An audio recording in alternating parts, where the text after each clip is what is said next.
That's what moves you is the players. It's all about them. It's all about them having success and them achieving something that they work very hard to achieve.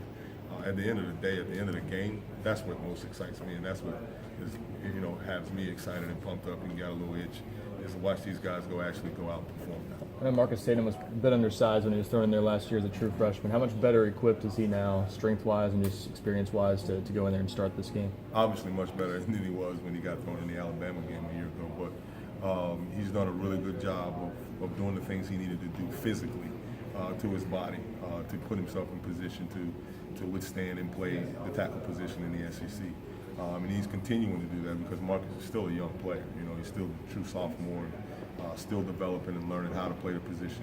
Use his body and use those long arms and all those different things and play with great leverage. So I think with him, it's going to be a continued progression through the season. I think he'll just get better and better each week. Larry, what does Jay Sean bring at the center position? Maybe that Coleman doesn't, or just what does he bring to that specific position? I think just anywhere you put Jay Sean in the lineup. He's a veteran offensive lineman. He's felt what it feels like to go into those stadiums and play in the environment of all the teams that we have to play in the SEC. So just the experience and the leadership that he's going to bring to that unit, whatever position he's plugged into, is vital for us and vital for our success. Was there a moment in either spring ball or fall camp where you realized, Trey is going to be a real factor for you guys? I mean, was there a moment that just sticks out?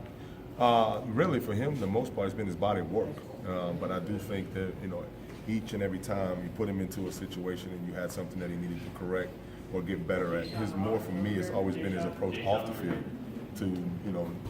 to his preparation and to getting better and to saying, hey, coach, I know I didn't do that very well. Can we sit down and can you show me? Can we watch more film? Can we watch more video? He's a kid that's been on since he came in here on constant improvement. And that's what really stood out to me about him, is that's going to give him a chance to be a player. You've matched up against Paul Johnson in Miami. I don't know if you know him personally, but I was just wondering, what is he like to go against? What's he like to face, and how's he been able to have this much success? The few times I've had to go, they are what they are. They don't. It's not cute. They don't bend. They don't break. They obviously got a strong program philosophy of how they play football as a whole. And each and every time you face them or you go up against them, that it is what it is. It's never any variation, never really a whole lot of change. They believe in what they do, and the kids execute what they ask them to do. I know there were times in camp where you guys talked about too many balls being on the ground and needing playmakers and things like that. How far has the passing game come, and how ready do you feel it is for game? That has really cleaned up. Guys, begin to understand what the focus was that we asked them to do with that. And in such situations like throwing and catching the ball on air, there's got to be zero tolerance for balls being on the ground. Guys have really matured and grown to what that means to have that type of focus in those type of drills. Whereas coming from some of the places they have, and them being really young players, it wasn't really important in high school. It was just kind of a deal where they ran and caught the ball on air like they're throwing catch, playing catch. But in college football, every rep is a meaningful rep, no matter what we're doing.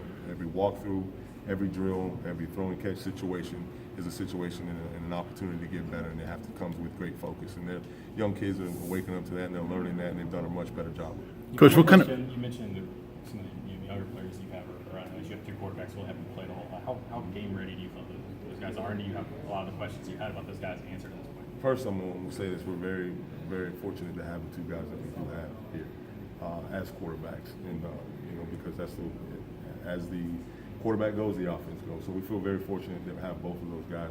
And really, they both put themselves in a situation where we feel really good with whichever one's on the center of the first snap of that game.